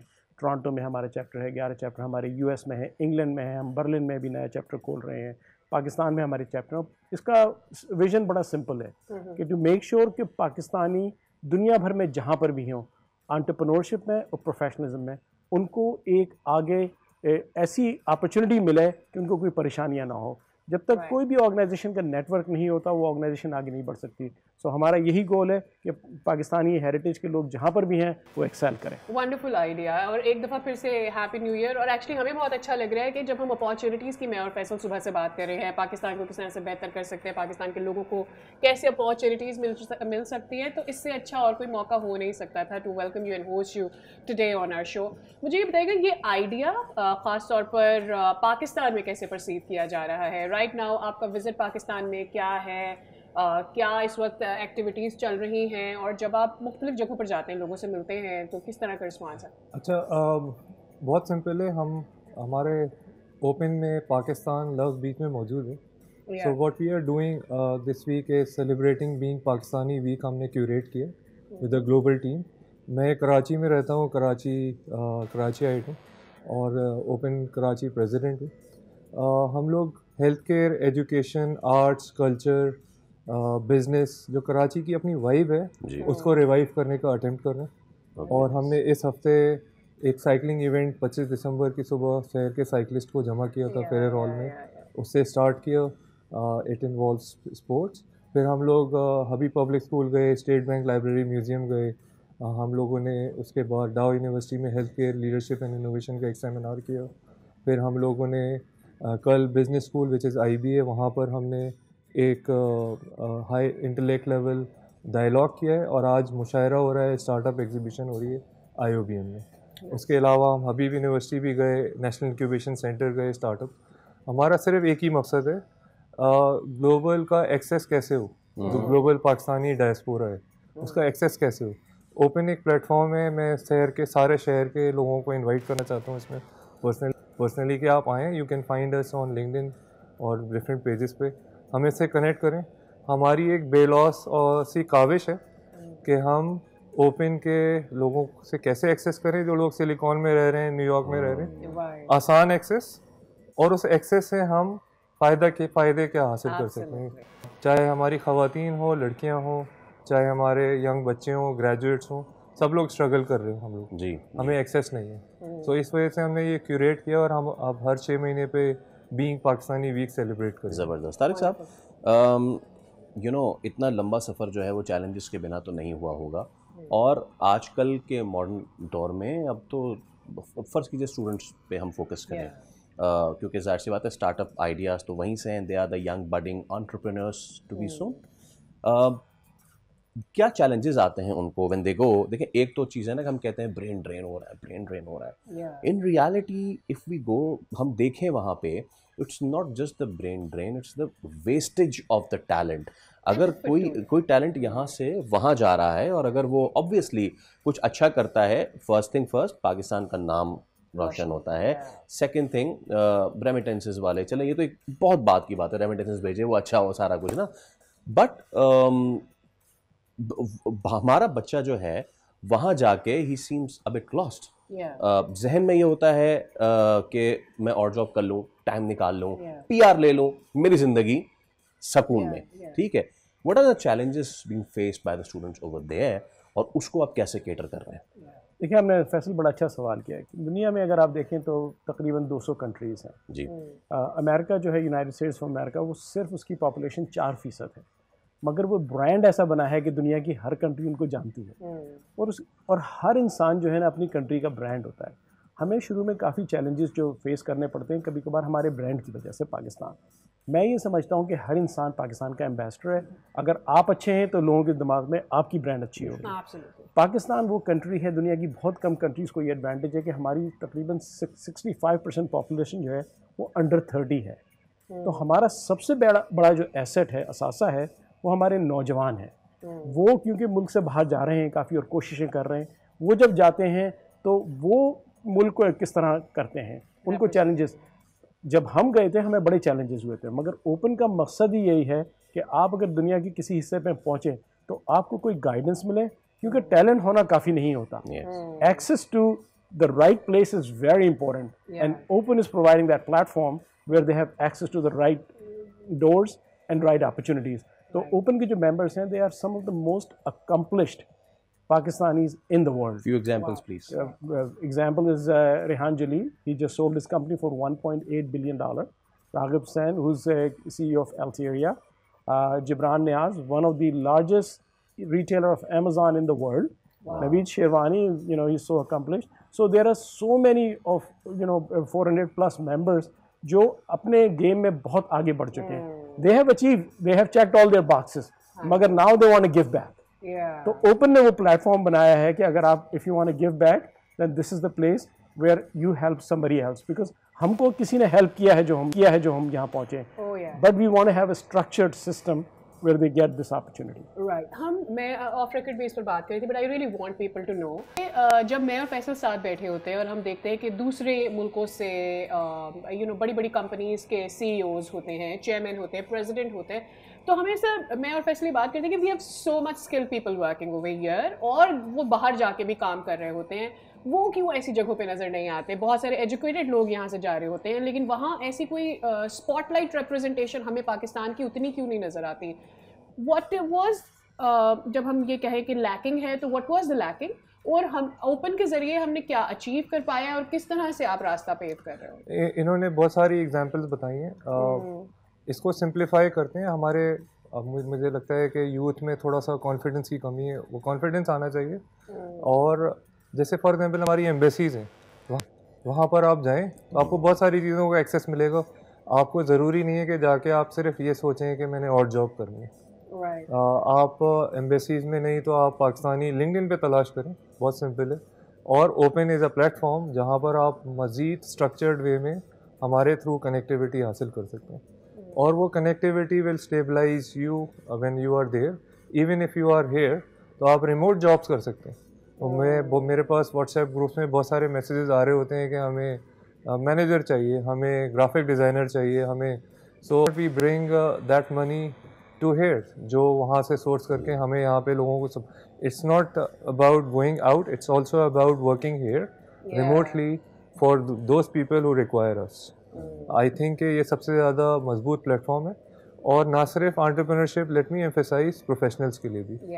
अगर आप प्रोफेशनली ग्रो करना चाहते हैं तो हमारे पास ज़रूर हमें आप कांटेक्ट करें। We will help you in any dimension. Even if you are working in a bank, आपको कोई बैंक अकाउंट खोलना है, ये लोग यहाँ आ रहे हैं तो मैं आपको बैंक अकाउंट खुलवा दूँगा। It will help you. एक चीज़ मैं इसमें ऐड करना चाहूँ जो बहुत ज़रूरी है कि हमारा ओपन का फोकस जो है to bring more women and next generation in the main stream. क्योंकि कहीं पे भी आप दुनिया की कंट्रीज़ में जाएँ, ऑफ कोर्स वेस्टर्न वर्ल्ड काफ़ी एडवांस है, मगर औरतों को अभी भी उस जगह नहीं लाया गया है जिसके वो एक तो हकदार हैं, और they are far more talented in many ways than us. So open का जो लीडरशिप में मैंने भी कोशिश ये की है कि ज़्यादातर leadership position women are there and are young generation, because that's our future. Every next generation is far more intelligent because they have access to the information very differently. Just to encourage some people, give me some examples के ख़ातीन ख़ासतौर पर पाकिस्तान की और जो even abroad भी रह रही, globally भी जितने भी लोग रहते हैं, ख़ातीन की representation कैसी है अब तक, और ओपन ने कितना लोगों को अट्रैक्ट किया है कि वो आपसे रब्ता कर सके, जब हम ख़ातीन की बात करते हैं खास करके? देखिए, ख़वातीन की दुनिया की ज़्यादातर कंट्रीज़ में 50 या 51% है। US में इट्स ओवर 50% एज़ वेल। मगर जब आप प्रोफेशनल पोजीशन पे और लीडरशिप पे देखते हैं तो वो बहुत कम हो जाती है। उसकी वजह ये है कि उनको अपॉर्चुनिटीज़ दी भी नहीं जाती, और life is very difficult and different for them from their perspective. So open ने एक फोकस रखा है, we have women initiative going on कि, और हमारे जितने भी वुमेन इनिशिएटिव है उसमें लीडरशिप वुमेन के पास होती है, but man have to support that because we are your ally. जब तक हम आपके पीछे नहीं खड़े हों, इसका मतलब है कि we are not contributing. So we have to ensure, and specially younger generation. मैंने अपनी किताब लिखी थी लीडरशिप पे, उसमें मैंने लिखा था कि most of us will and up working for a younger women, because जहाँ मैं पढ़ाता हूँ ज़्यादातर ग्रेजुएट लेवल पे ज़्यादातर लड़कियाँ क्लास में हैं, तो पढ़ाई भी उनकी ज़्यादा होती है। Scientifically I can not prove, but women dream in colour, man dream in black and white. So they bring more creativity to everything, and it is about time that we give them the opportunity. मैं इसमें add करना चाहूँगा, हमारा forum है global का, उसको एक 19 साल की लड़की जो 18 साल की उम्र में उसको प्रेसिडेंट बनाया गया था। Her name is Alisha Junaid and she lives in San Francisco. तो she is here in town. वो कल हमने IBA में एक डायलॉग भी किया है मल्टी जनरेशनल, जिसमें 70 year old to 10 year old were sitting together and we were discussing के different perspective. So there was raw talent coming in from a 10-year-old versus 50, 60 and 70-year-old, and they were discussing intellectual dialogue around women empowerment, youth empowerment, and how and the younger ones were saying time and again, okay, we will fix the situation. You have created a problem and we'll fix the situation, don't worry. Okay. Actually, मैं चाहूँगा थोड़ा सा हम आखिर open के हवाले से मज़ीद ओपन अप हो जाएं। सो जो आम आदमी देख रहा है वो ओपन को एंगेज करें, बिकॉज उसको एक्सेल करना है। What is open offering to him for a layman? आप इसको दरिया को कैसे कूजे में बंद करेंगे? दरिया को कूजे में बड़ा और बहुत ही कम टाइम में बंद करना है। देखिए, ऑर्गेनाइजेशन ये वॉलंटियर्स की है 100% एंड नॉन प्रॉफिट है। तो सबसे पहले तो आप दुनिया के किसी भी हिस्से में हैं, अगर आप देखें openglobal.org हमारी जो ऑर्गेनाइजेशन है उसकी वेबसाइट पे, अगर हम वहाँ एग्जिस्ट नहीं करते हैं, आप चैप्टर खोलें। हम आपकी मदद करेंगे। अगर सिंगापुर में हमारा चैप्टर नहीं है, we are working with people Pakistani जो सिंगापुर में रह रहे हैं कि how we can do that, because हमारे सबके ऊपर अब जिम्मेदारी है कि हमने अपनी नेक्स्ट जनरेशन को वी हैव टू गेट, अगर गूगल का नेक्स्ट CEO आना चाहिए तो वो पाकिस्तानी अमेरिकन, नोबेल लॉरिएट हो तो वो पाकिस्तानी कोई हो, अगर कोई जज हो, स्टैनफोर्ड में डीन हो, कोई भी अपॉर्चुनिटी हो, एक पाकिस्तानी को दुनिया में कहीं ना कहीं अपॉर्चुनिटी मिलनी चाहिए। एब्सोल्युटली। और कराची के अलावा हमारे पाकिस्तान में लाहौर और इस्लामाबाद चैप्टर्स भी हैं और हम उनको एक्सपेंड कर रहे हैं। बल्कि मैंने तो तारिक से बोला है कि जो बाकी 17, 18 और 20 शहर हैं उनमें भी हमारे चैप्टर्स होने चाहिए ताकि ज़्यादा से ज़्यादा हम लोगों को सपोर्ट कर सकें। Absolutely, absolutely. बिलग्रामी साहब और तारिक साहब, आप दोनों का बहुत शुक्रिया। Thank you so much for coming. Best of luck not only for today's event but for the future endeavours as well, and hopefully हम आपको दोबारा से जहमत देंगे। Thank you so much. Thank you. तो जनाब, ऐसी बहुत ज़रूरत है ऐसी चीज़ को इनकरेज करने के लिए जहाँ पे बहुत सारी नेगेटिविटी है, वहीं पे खुद उठें, पॉजिटिविटी लाए माशरे में और देखें अगर आप स्पेसिफिकली कुछ करना चाहते हैं तो उसको एक राइट ट्रैक, राइट पाथ के साथ करें, वो ज़्यादा बेहतर है। विद दैट हम एक छोटा सा ब्रेक लें, उसके बाद दोबारा हाजिर होंगे। Stay with us.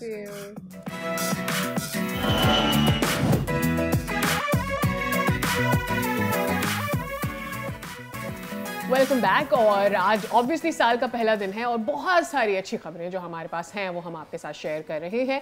तो जनाब, पाकिस्तानी स्क्वाश ने एक बार फिर से आलमी सतह पर अपनी सलाहियतों का लोहा मनवा लिया है, क्योंकि स्कॉटलैंड में खेले गए स्कॉटिश जूनियर ओपन में पाकिस्तान के 2 कम उम्र खिलाड़ियों ने शानदार कारकर्दगी का मुजाहरा करते हुए टाइटल अपने नाम किया और एक दफ़ा फिर पाकिस्तान का जो फ्लैग है उसे फ़ख्र से बुलंद किया। जी हाँ, मुस्तफ़ा खान ने फाइनल में हांगकांग के मजबूत हरीफ निकोलस विनशूशु को बासानी शिकस्त दिया और अंडर 15 कैटेगरी में टॉप सीड सुहेल अदनान ने चीन के युआन शीलियू को हराकर टाइटल अपने नाम किया। तो दोनों हमारे साथ आज मौजूद हैं, उनको हम वेलकम करते हैं। भाई अस्सलाम वालेकुम और थैंक यू सो मच, आप हमारे शो में तशरीफ़ लाए, मुस्तफ़ा और सुहेल। और सबसे पहले हम द जूनियर चैम्पियन से स्टार्ट करते हैं। मुस्तफ़ा, कैसे हैं आप? खैरियत से हैं? और द मेडल्स एज वेल, कैसा फील कर रहे हैं मेडल विन करके? अस्सलाम वालेकुम, मेरा नाम मोहम्मद मुस्तफ़ा खान है। मैं स्कॉटिश जूनियर 2023 में खेलने गया था, उसके अंदर मैंने पार्टिसिपेशन की थी। मैं उसके अंदर सेमीफाइनल हार गया था और अब मैं 2025 में गया था तो मैंने गोल्ड मेडल ले लिया था। और मैं अपने स्पॉन्सरशिप का, बार्ट फाउंडेशन का, पंजाब स्क्वाश एसोसिएशन और पाकिस्तान स्क्वाश फेडरेशन का शुक्रिया अदा करना चाहता हूँ कि इनकी सपोर्ट से हम इधर तक आए। और मेरे कोचिज का भी मैं शुक्रिया अदा करता हूँ कि उन्होंने मुझे मेहनत कराई, मैं गोल्ड मेडल ले लिया मैंने। भाई हमारी तरफ से भी मुबारकबाद आप वसूल कीजिए, हमें बहुत अच्छा लग रहा है आपको होस्ट करके। मुस्तफ़ा, सुहेल मुझे बताइएगा ज़रा आपका एक्सपीरियंस कैसा रहा ओवर देयर, और सबसे बड़ी बात यह है कि किसी दूसरी जगह जाके पाकिस्तान का नाम रोशन करना अपनी ज़ात पे एक बहुत बड़ी बात होती है, it gives you lot of confidence. तो कैसा रहा ये इवेंट आपके लिए? काफी अच्छा रहा एक्सपीरियंस, काफी हमें मुश्किलात हुई। पहले हमारा ब्रिटिश जूनियर्स को, यूएस जूनियर का भी हमारा टाइटल था तो वो थोड़ा सा मिस हो गया। पाकिस्तान स्क्वाड फेडरेशन का कोई मसला था, उसमें मैं अंडर यूएस में नंबर 1 सीट था और ब्रिटिश जूनियर में 3rd सीट था। अगर उसमें भी जाते तो इंशाल्लाह वो भी हमारा टाइटल पक्का था। लास्ट ईयर भी मैं जीता था अंडर 13 में ब्रिटिश जूनियर और स्कॉटिश जूनियर। पर काफी अच्छा टूर रहा, काफी अच्छा एक्सपीरियंस हुआ, काफी टफ मैच मिले, काफी पाकिस्तान के लिए गोल्ड मेडल में जीतने का मौका मिला। सुहेल, कौन कौन से कंट्रीज को डिफीट किया आपने? सही, इसके अंदर पूरी दुनिया थी। कतर था, India, Hong Kong, Malaysia, Singapore, US, England है सर। सही। अच्छा मुझे ये बताओ कि फाइनल तक पहुंचने से पहले तक कितने आपने मैचेस खेले थे, सामने कौन कौन सा हरीफ था और कैसा लग रहा था? मतलब उनके लिए सपोर्ट ऑब्वियसली ज़्यादा होता है, उनका डायस्पोरा बड़ा होता है, तो आपके लिए कैसा था ये? मेरे लिए बहुत अच्छा था। मैंने फर्स्ट राउंड से मैच खेलने स्टार्ट किए थे। 4 मैच होते पहले फिर 4 मैच खेल के तो फाइनल में पहुंच जाते हैं। मेरे साथ हर एक प्लेयर थे, हांगकांग के प्लेयर थे, मलेशिया के प्लेयर थे, सिंगापुर के थे, इंडिया के, उनको मैंने बीट किया अंडर 13 में। वाह भाई वाह। अच्छा, तो अब मुझे ये बताएं, मुस्तफ़ा पहले आपसे पूछ लेते हैं, सुहेल फिर आपसे भी जानेंगे कि फ्यूचर प्लान्स क्या है। नया साल शुरू हो गया है और जीत के साथ आप इस साल में एंटर हुए हैं, तो आगे क्या है मुस्तफ़ा आपके बकेट में? मेरा प्लान है कि मैं वर्ल्ड चैंपियन बनूं और वर्ल्ड जूनियर जीतूं इंशाल्लाह। सीधा टारगेट है। और Suhail, what is your plan अभी इस साल के लिए? क्या एक्टिविटीज हैं? इंशाल्लाह आपको बताया कि इंशाल्लाह अभी ट्रेनिंग कर रहे हैं, आगे इंटरनेशनल काफी टूर आ रहे हैं, तो कोशिश है कि पाकिस्तान स्क्वाश फेडरेशन और पंजाब स्क्वाश फेडरेशन का नाम रोशन करें अपने पाकिस्तान की तरफ से। इंशाल्लाह टाइटल जीतेंगे, काफी ज्यादा यूएस, स्कॉटिश, ब्रिटिश और आगे इंशाल्लाह आगे बढ़ते जाएंगे। जबरदस्त। अच्छा, ज़रा एजुकेशन के तो बारे में बताएं सुहेल, कौन सी क्लास में हैं और एजुकेशन और स्पोर्ट्स को बैलेंस कैसे करते हैं? सर वो 9 क्लास में काफी इजीली हो जाता है क्योंकि रूटीन बनी हुई है, ट्रेनिंग फिर स्कूल ऐसे कर लेते हैं मैनेज, काफी बस अब यूज्ड टू हो गए। मुझे सुहेल आपका और मुस्तफ़ा का कॉन्फिडेंस इतना अच्छा लग रहा है कि हर चीज़ जिस तरह से आप एक्सप्लेन करें ऐसा लग रहा है कोई चैलेंज ही नहीं है। आई एम श्योर आप बहुत ट्रेन करते होंगे और ये आसान नहीं होगा आप दोनों के लिए। मुस्तफ़ा, आपकी एज के हिसाब से मुझे ऐसा लग रहा है शायद आप 7th या 6th स्टैंडर्ड में हो गए। जब जीत के जाते हो तो बाकी दोस्त कैसे वेलकम करते हैं, और फिर उसके बाद क्या टीचर्स आसानियाँ पैदा करते हैं या स्टडी में, या फिर मुश्किल होता है? नहीं, आसानी पैदा होती है। मैं अभी 5 क्लास में हूँ। ओह अच्छा अच्छा, तो कैसे करते हो मैनेज सब कुछ? मैं कहते हैं सुबह पहले स्कूल जाता हूँ, स्कूल से आता हूँ तो फिर स्क्वाश खेलता हूँ, फिर मैनेज हो ही जाता है। अभी तो आप प्राइमरी में, और प्राइमरी में होते हुए आपने ज़बरदस्त टाइटल जीतना शुरू कर दिए हैं। अच्छा मुस्तफ़ा, कोई फैमिली में आपके था पीछे प्लेयर स्क्वाश का, ये आदत कैसे लगी आपको? जी, मेरे बाबा भी खेलते थे, मेरे तायाबू भी खेलते थे। उनको मैंने देख देख के कहते हैं मैंने भी स्क्वाश शुरू कर दी। मेरा शौक था, मैंने मेहनत करके गोल्ड मेडल हासिल कर लिया। और सुहेल, आपकी फैमिली में कोई था पहले? जी सर, मेरी पर फैमिली गेम है, पर बेसिकली मैं हूँ भावलपुर का। तो पहले मैं ट्रेनिंग भावलपुर में की, पर मैं आगे आके पंजाब स्क्वाश कॉम्प्लेक्स में उधर रहता हूँ, उधर मैं ट्रेनिंग करता हूँ। पंजाब स्क्वाश के काफी अच्छी मैनेजमेंट है, मंसूर भाई, मामून भाई और मेरे वो शराज सलीम कोच, मेरे काशी भट्ट साहब, इन्होंने मेरे साथ बहुत ट्रेनिंग की है, जो मैं अभी इतने टाइटल जीत चुका हूँ। मेरे काफी इनके साथ मेरी सपोर्ट है, टीम वर्क है पूरा। ऐसे ही अगर हम चलते रहे तो इंशाल्लाह आगे वर्ल्ड जूनियर, वर्ल्ड चैंपियनशिप इंशाल्लाह जीतेंगे। बिल्कुल। सुहेल, मुझे ये बताओ कि बहावलपुर से आपने आगाज किया, तो बहावलपुर में क्या इंटरनेशनल स्टैंडर्ड के कोर्ट्स हैं या ऐसा नहीं है, और अगर ऐसा है तो फिर कोचेस वगैरह क्या आसान है ढूंढना अपने लिए? नहीं, असल में बहावलपुर में ना इंटरनेशनल कोचेज है, ना ट्रेनिंग है, ना इंटरनेशनल प्लेयर है उधर खेलने के लिए। तो पंजाब स्क्वाश में सब कुछ है, इंटरनेशनल कोर्ट भी है खेलने के लिए, और इंटरनेशनल प्लेयर भी है और इंटरनेशनल कोच भी है, सब कुछ है। तो इसलिए उधर ज्यादा बेनिफिट भी है और ट्रेनिंग भी अच्छी मिलती है, और इसलिए हम आगे बढ़ रहे हैं सारे। राइट, तो फिर कैसे मूव किया? यानी बहावलपुर में आप रहते थे, फिर आप क्या लाहौर आए, मेन सिटी आए किसी में, या बहावलपुर से ही अभी तक कंटिन्यू कर रहे हैं? अभी वैसे रिहाइश बहावलपुर में, पर अभी हम हॉस्टल है, पंजाब स्क्वाश नहीं हमें प्रोवाइड किया हुआ है, तो उधर ही रहते हैं हम, मैं और मेरा बड़ा भाई। ज़बरदस्त। अच्छा, आखिर में भाई मुझे ये बताएं सबसे पहले मुस्तफ़ा, आप के घर वालों की सपोर्ट कैसे रहती है, और अब जब आपके घर वाले, आपके बड़े खुद इस स्पोर्ट्स में हो, तो आप पे प्रेशर रहता है जब आप किसी गेम में जा रहे होते हैं कि यार मैं हार ना जाऊं आज, डांट पड़ेगी मुझे? नहीं, मेरा बस ये होता है, मैंने अपनी पूरे साल की मेहनत की है, इस मेहनत को मैं अपना हासिल की, साल की मेहनत होती है, इंशाल्लाह इस टूर्नामेंट में जान मारनी है। और यूएस जूनियर और ब्रिटिश जूनियर में भी हमने जाना था, पाकिस्तान स्क्वाश फेडरेशन का कोई मसला था, इंशाल्लाह अगर वो हम जाते तो हम दोनों नंबर 1 आते, यूएस में और ब्रिटिश में।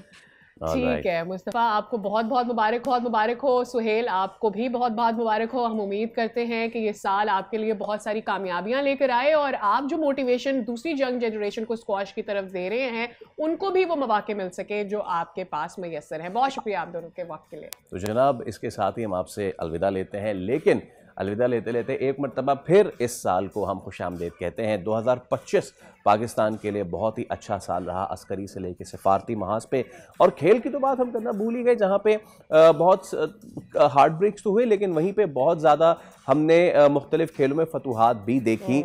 उम्मीद ये करते हैं कि ये जो साल इसका आगाज़ हुआ है वो पाकिस्तान के लिए मज़ीद बेहतरियाँ लेकर आए, हर मामले में बेहतरी लेकर आए, सिर्फ अस्करी मामले में नहीं, सियासी मामले में भी, सिफारती मामले में ही नहीं, बल्कि एजुकेशनल लेवल पे पाकिस्तान का नाम रोशन हो, रिसोर्सेस स्ट्रेस्ड कंट्री हम ज़रूर हैं, लेकिन इसके बावजूद अगर इतना टैलेंट है हमारे पास जो दुनिया में जाके मुल्क का नाम रोशन करता है, तो दुआ है रब ताला से कि वो हुक्काम बाला को बस इतनी तौफीक दे कि वो राइट रिसोर्सेज राइट लोगों पे यूज़ करें ताकि पाकिस्तान राइट ट्रैक पे हो। वेल, नए साल के साथ मैं सिर्फ यही विश करना चाहती हूँ कि हमारी हुकूमतें और हम सब ज़्यादा फोकस्ड हो जाएं। हमें पता तो है कि कौन कौन सी चीज़ें हमें बेहतर करनी है, बस अब अमल की ज़रूरत है। इस साल हमें अमल ज़रूर नज़र आए। इसके साथ ही आज के शो का इख्तिताम करने जा रहे हैं। मुलाकात होगी अब आपसे कल। Bye bye.